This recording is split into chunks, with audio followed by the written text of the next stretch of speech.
আসসালামু আলাইকুম। আজকে আমরা ঈদ উপলক্ষে অনন্তপুর বাড়িতে আসলাম।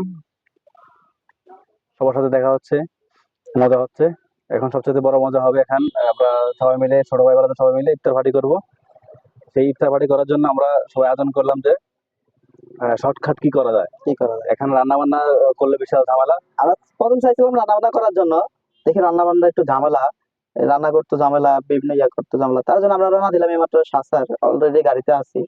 ঠিক আছে, যা তাড়াতাড়ি করা যায় সংক্ষেপে নাকি তাড়াতাড়ি করা যায়, আমরা কাছের জন্য যাচ্ছি আর কি।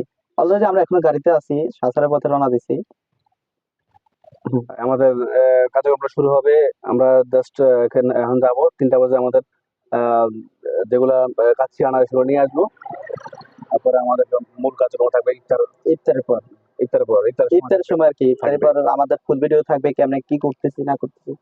যেহেতু আমরা অনেকদিন পর বাড়িতে আসলাম, সবার সাথে যে এটা আমাদের যে একটা আন্ডারস্ট্যান্ডিং, এটা যে মানে মিল মহব্বত, এটা আসলে দেখতে পারবেন ইফতার পার্টিতে দেখতে পারবেন যে আমাদের বাড়িতে ছোট ভাই ব্রাদার এবং সিনিয়র যারা আছে তাদের মধ্যে কতটা সবাইকে মিল। নিয়ে আমরা ইফতার করবো আর কি। মিল ওটা আসলে ইফতার মাহফিলে দেখা যাবে বা ইফতার পার্টিতে দেখা যাবে।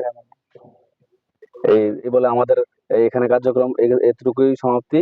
আমাদের মূল কার্যক্রম চলে আসবে, ইফতার পার্টিতে চলে আসবে আমাদের মূল ভিডিও। আমরা কিভাবে এগুলো আয়োজন করতেছি।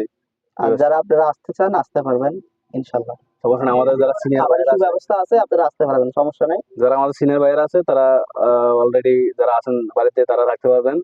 আর যারা আসতে চাইতেছেন তারাও আসতে পারবেন, সমস্যা নাই। খাওয়ার পর্যাপ্ত থাকবে, সবাই যাইতে পারবেন। এই বলে আমি আমার বক্তব্য এখানে শেষ করলাম। আমাদের মূল কথা থাকবে ইফতার পার্টিতে থাকবে।